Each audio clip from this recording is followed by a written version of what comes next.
Donald Trump's ideas aren't just different, they are dangerously incoherent. They're not even really ideas, just a series of bizarre rants, personal feuds, and outright lies.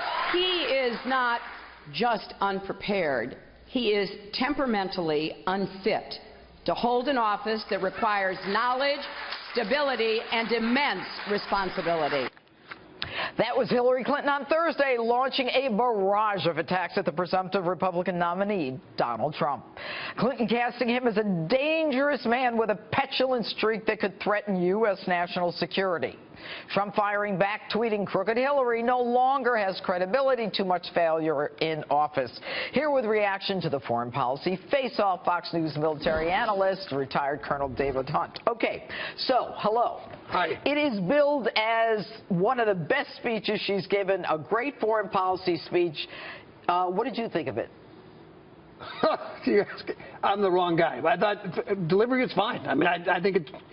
If I listen to all my friends like you who know politics, it sounds like she changed from a primary to a national election, and she was smacking him back like he's been smacking everybody else. Okay, so how is this a great foreign policy speech? What did she say about foreign policy? No, I think it's delivery. There was nothing that I saw in here. I agree with you. I think it was delivery I'm talking about. I didn't hear much of anything except what Trump couldn't do. Trump is no good. But she also announced, she also was talking about the stuff that she claims she did well as Secretary of State. But there wasn't any policy in it. Did she talk about Benghazi? I don't believe that was in the subject matter.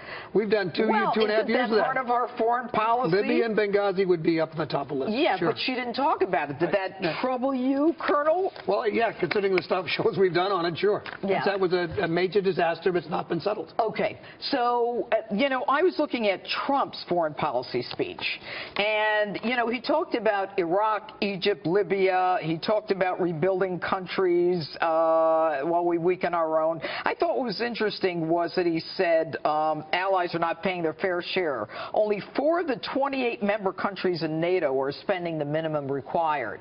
I mean, as I went through his speech, there was everything about what's going on in the world. It was foreign policy.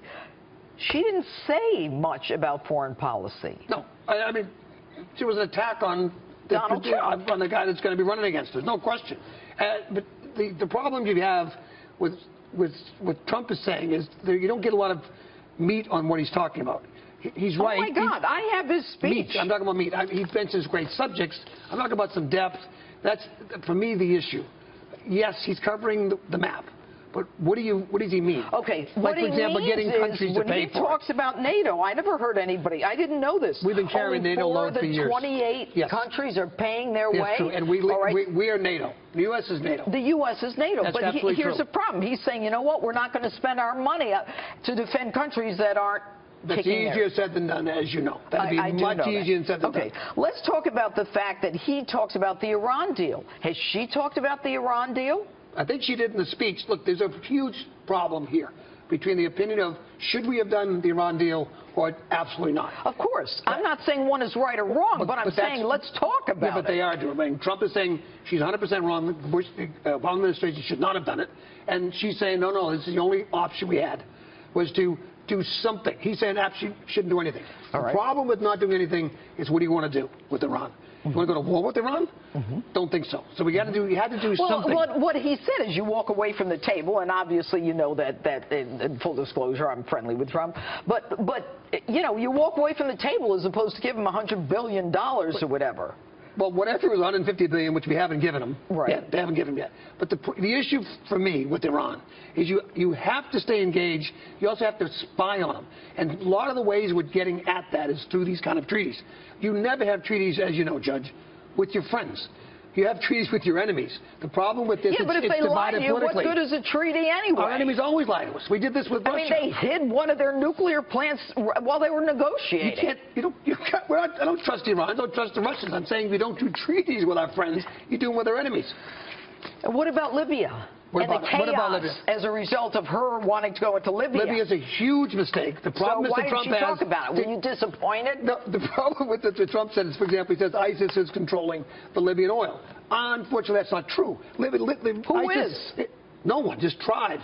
It's you don't think illegal. ISIS is in there taking oil for themselves? I promise you they're not taking oil yet. But ISIS is in Libya. they're in Libya and they're bad guys and they should be destroyed. But and Libya was a failed policy. There's no question. All right. So you still think she's a better candidate? I know what she's. I'm still unconvinced that your friend has got the details enough yet. Well, I'll tell you, his speech, check it out, everybody, has a lot more in it than hers. But my good friend, Colonel David Good to see you. Always good to see you.